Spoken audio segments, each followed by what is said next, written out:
Welcome back to the channel. I had some deep meditation work in the sauna. I was thinking about the last 12 years. So if you guys know, I was in the military for 12 years. Most of that time was with Force Recon and then MARSOC and Special Operations. But I've been in business. I've been doing this entrepreneur and business thing for 12 years, and pretty decently well, if I do say so myself.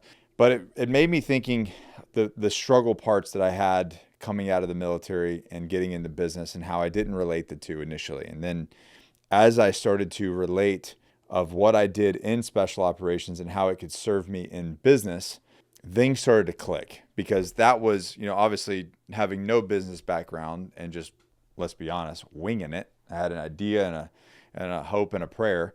I didn't really initially go, oh, what I did there makes sense here. So today I want to share the 4 lessons that being in special operations and what I brought to the table. And listen, but if I could share like the 4 things that I thought, man, this really changed the way that I lead, the way that I plan, the way that I execute in business. And it was all things that I did in there.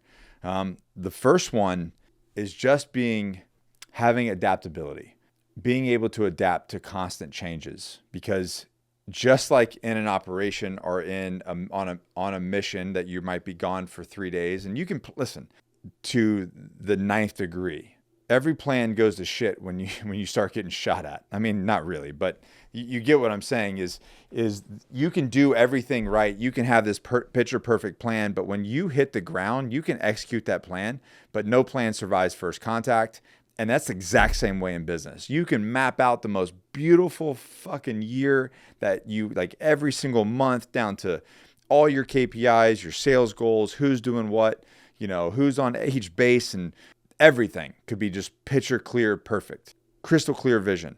But the reality is some shit is going to go sideways, and you have to be able to adapt as a leader. And you can't just throw your papers up in the air and be like, well, this is it. It is absolutely crucial that you just take a step back and go, how do I solve this problem? How do I solve the problem? How do I adapt to the new information that I have? And how do we continue moving forward? And that literally happens almost on a daily basis in all of my companies. The people my colleagues that are in business that are doing that are running 8-figure businesses, it's all about adaptability, teamwork, and leadership.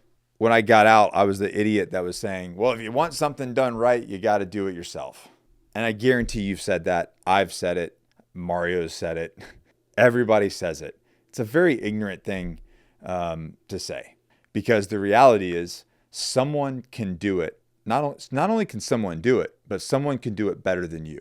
For me to think that once I got into business that I was, and rightfully so, when you start your first business, you really are doing everything. It's like you pick up the phone, you call the person, you're the sales guy, then you sell the product, and then you're the guy that is the fulfillment guy, and you ship the product, and then you're the guy at the back end if there's a problem. You're the customer service guy. You're also the CFO. You're doing everything. You're doing everything. But eventually, as you grow, you have to let go of the vine, and you have to empower your team. Great book by Dan Sullivan, Who Not How.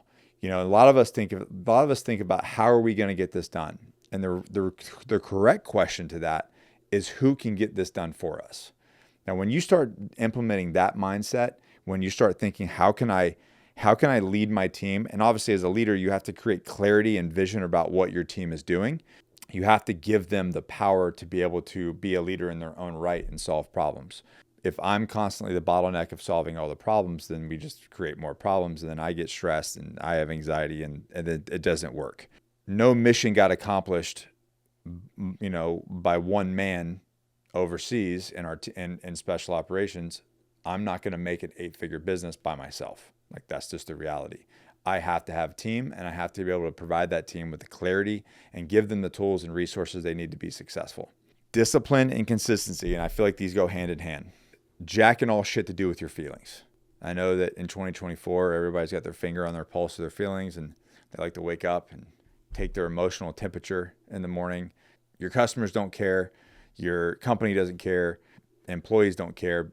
I mean, they might care, but what my point being is your feelings should not be dictating your daily output. Your feelings shouldn't be dictating what your routine is. You're going to have, that's why motivation is bullshit. Everybody talks about like, well, I'm just not motivated. Well, no one's motivated. I'm not motivated. I don't want to get up tomorrow morning. Wife and I are getting up at 3:00 because we have to go down to Orlando for an event. And we were doing cold plunges at 3 a.m.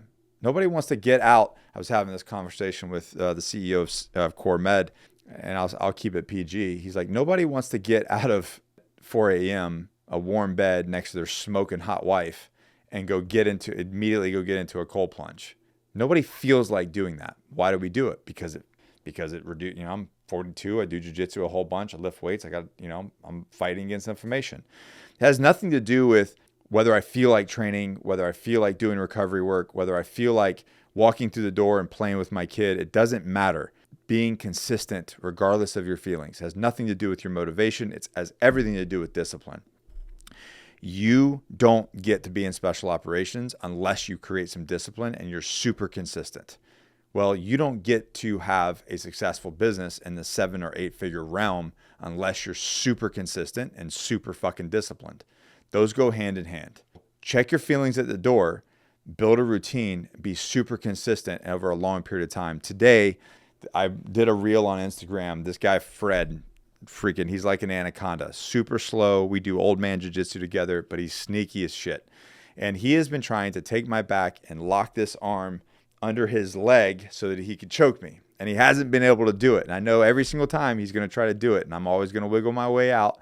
And we laugh about it. I'm like, Fred, you're not going to get it. And you know what he does? He stayed consistent and he kept working on that one thing. Well, guess what? Today, there we go. You got it, Fred. And he was just laughing. But that just shows you, like, just because it didn't work the first time, you gave it one shot, maybe 2 shots, and then you're like, well, it doesn't work. This product doesn't work. This move doesn't work.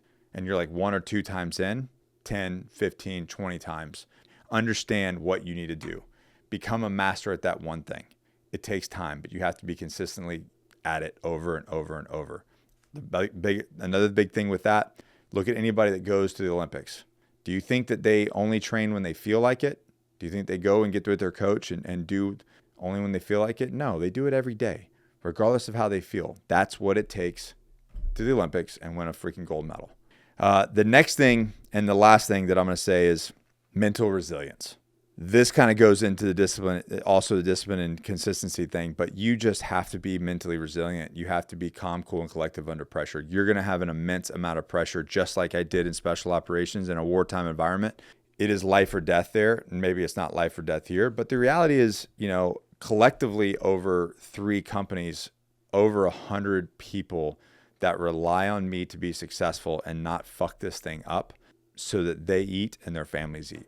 Now that's 100 direct employees that my efforts feed. And how many of them have significant others, kids, people, parents they might be taking care of. I don't even want to know how many people that is because it probably stress me out. But the reality is I cannot allow the pressure of life and stress to crack me. And it is stressful. So you have to do very hard things, become more mentally resilient. Like, Nick, I'm not very mentally resilient. I don't have confidence. Well, guys, confidence doesn't come before the challenge. You gain confidence by doing the thing, accomplishing a challenge, accomplishing an objective. You get experience and confidence on the back end. Before you have confidence, you have to fucking commit, which goes back to the discipline and the consistency thing. So commitment first. You go through the trials and tribulations. On the back end of that, you become more confident. But on the back end of that, you become more mentally resilient. All of this, I'm like, as I'm talking, I'm literally thinking about every school that I went to. And I don't know what video it was. You can go back, but it was like my first failure. Mario, do you remember what that was about, the failing the martial arts? Yeah, it was the martial arts one. Yeah, you go back on the channel and watch that, which the only failure was my mind. I mentally folded. And because I mentally folded, it created that failure. But that experience gave me the reason of why moving forward, I'm like, well, every course that I went to after that was like, well, I'm just going to die. Like, I'd rather die on this track, on this mountain, on this hill, whatever I'm doing in the water, than quit on myself. That created more mentally resilience. It created more confidence knowing that. And then I became more confident as the years went on, as I continued to accomplish objectives. there's a lot more, there's a lot more involved in it, obviously, but you have to be able to adapt to conflict. You have to have team, you have to be able to develop a team, develop your leadership. Discipline and consistency is non-negotiable. Like you're not making it without discipline and consistency. And if you do, you're going to be stressed and anxious and depressed and having a whole host of issues. And then you have to become mentally resilient, because anyone that's going to build a business or anyone that's going to be in special operations, like, you're not going to be able to triumph all the trials and tribulations until you're mentally resilient. Those 4 things will benefit you in your life.